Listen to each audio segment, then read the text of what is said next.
ain't got no boundaries to hold me back. Boundaries is what I lack. Howdy, folks, and welcome to the Conflation Station. Hop on board the next train out, and let's take a ride to a place where anything's possible. Hello and welcome to the Conflation Station. My name is Hugo Yorway and I'll be your tour guide for today's podcast, including political commentary, conspiracy theories, and some cool music from the Electric Love Orchestra. At the Conflation Station, our team of creative writers and novice journalists combine elements of irony, satire, and pure absurdity to create insightful political commentary and homespun conflated conspiracy theories taken from today's news headlines. In the first segment of our show, known as the 14th Circuit, or what I like to call the Court of Public Opinion, renowned raconteur the Reverend Rusty Stubblefield shares his unfiltered and unhinged views about America's constitutional crisis. His topic this week is voting rights. Rusty, the microphone is all yours. Well, thank you, Hugo. You know how that Trump feller continues to criticize Joe Biden for using an auto pen to sign important government documents? Trump does this to make it appear that Biden was so mentally incompetent at the end that Biden couldn't sign those documents himself. Trump wants to leave you and me with the impression that sleepy Joe Biden was so out of it that he was letting other people sign shit for him that he didn't even know about.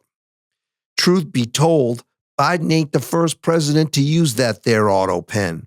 You may not know this, but that Thomas Jefferson feller, the founding father who wrote the damn Declaration of Independence, when he was president of these here United States, he was the first to start using that auto pen way back in the day.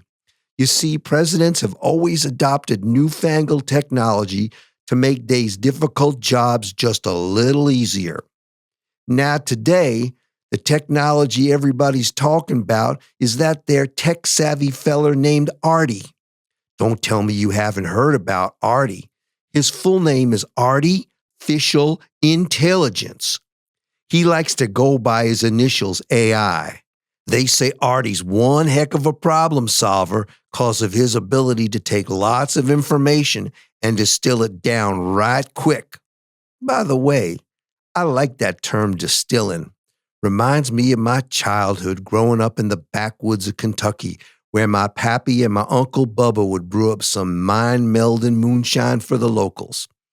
Anyway, this here fella Artie, artificial intelligence, being one heck of a problem solver, I reckon he could take that there Constitution, read it all in a New York City minute, analyze it in the context of our modern post-pandemic interstellar SpaceX society, and make some recommendations about how best to revise it. There's no time to waste. If we're trying to get rid of waste, fraud, and abuse in government, our new friend Artie may be our best opportunity. As I am led to believe, when it comes to Artie, all we's got to do is frame the issues for him, and he'll do all the work for us free of charge. Now that's one way to save us taxpayers some dough. Maybe it's high time we hire Artie to rewrite the entire goddamn Constitution from stem to stern. I's talking about the whole kit and caboodle. Shit, we don't need no legislators filing and debating dumbass bills on the floor of the Congress no more. They can just ask Artie, and he'll set them all straight. Need some new constitutional amendments? Just ask Artie. Need some new policies and procedures here and there? Artie's your man. Need to produce a balanced budget on time? Just ask Artie. Heck, with Artie around, we can dispense of the entire legislative process and save over $100 million of our tax dollars we spend every year on the salaries and benefits for those dumbass congressmen and women who just love feeding at the public trough up there at the Capitol building. From what I hear, Artie's going to be around for a long, long time, and he's just getting started. So if I was an elected senator or member of that there House of Representatives, I would start by getting proactive about Artie's role in government. At this point in my sermon, do you think you know where this is heading? You're right. We's gonna need another constitutional amendment.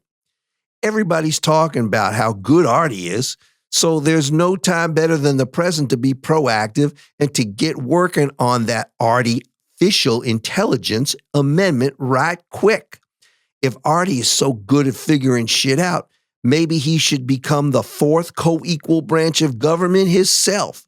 Right now, you've got your executive branch, your legislative branch, and you've got your judiciary branch. And if all goes well, now these here United States will have a fourth co-equal branch of government called Artie.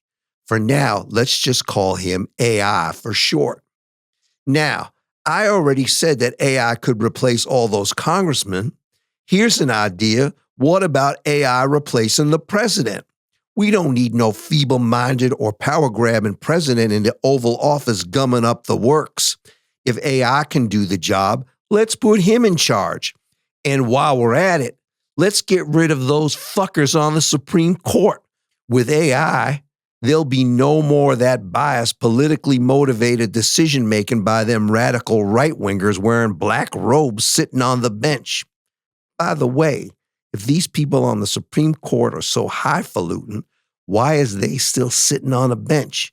Just give them some comfortable chairs for their big fat asses, goddammit.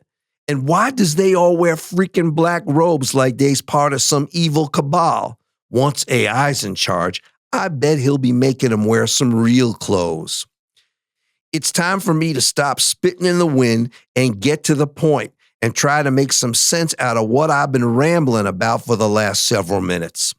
If in Congress does nothing now to figure out AI's role in government, then my hunch is that AI is going to figure it out for them. And if AI gets his way, this here US of A will be run by computers, robots, and cyberpunks within the next decade, or even sooner. Heck, when that happens, notice I did not say if and when that happens. When that happens, these here United States won't no longer be a country by, of, and for the people. It'll be a country by the bots, of the bots, and for the bots. Just think of it, a new epoch, the founding fathers being replaced by right-wing robots with their new computer-in-chief, artificial intelligence. Now, we can all hope that with AI, our new government might be a cat's whisker better than the government run by the no-good crooks we've got in office today. But it also could get much worse. Since we ain't been able to pull the plug on Congress, maybe if we put AI in place, we might be able to pull the plug on it, at least until the time he becomes self-aware and figures out what we's up to. As I say at the end of each of my weekly sermons, if you and me put our pretty little heads together, we may still be able to figure out how to get this here US of A back on track. Thank y'all for listening. Rusty Stubblefield is an unemployed certified auto mechanic and deacon at the Church of Our Lady of Original Sin. And now it's time to take a brief musical journey with the inimitable Electric Love Orchestra, featuring a piece written by world-renowned composer E. Dude X entitled Agent 008. Stay tuned, and we'll be right back with this week's Conflated Conspiracy Theories.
Thank you, Dude X and the Electric Love Orchestra for creating that masterpiece, available online at Bearberry Path Music.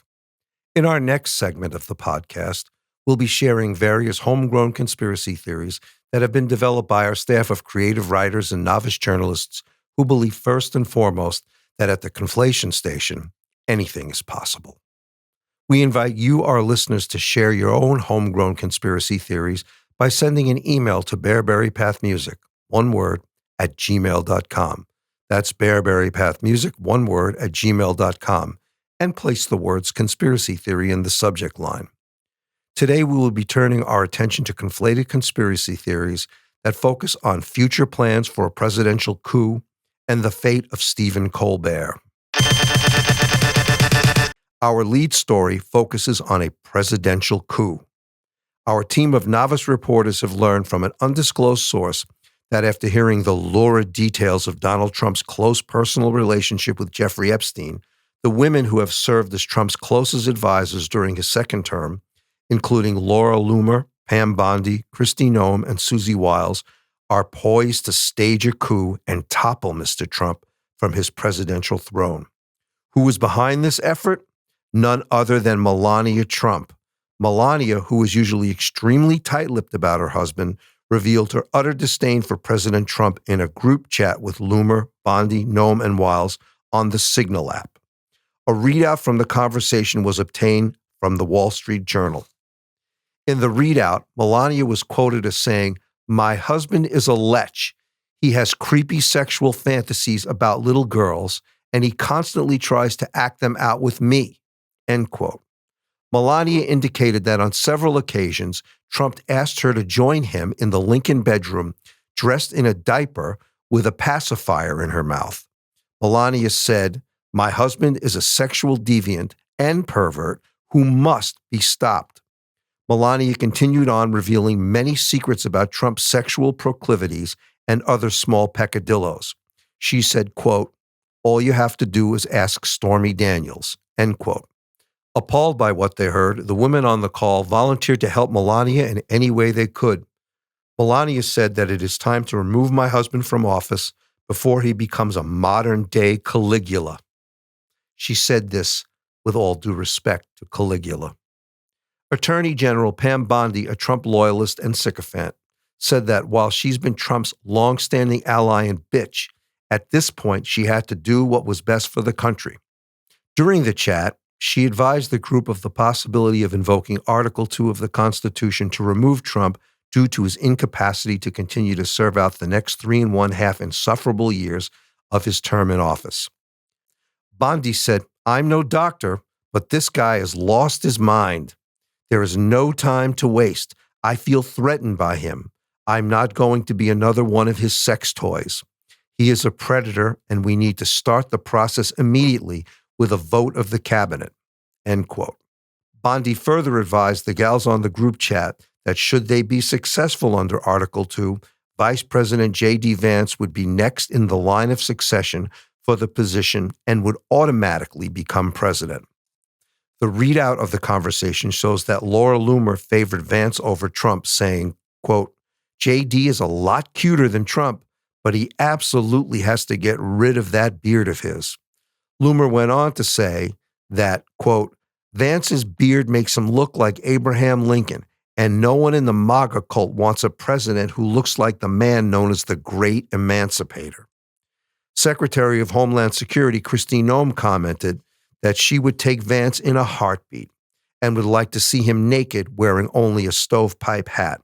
Chief of Staff Susie Wiles added that she thinks Vance, quote, "looks like the Wolfman and without a beard would look exactly like Count Dracula."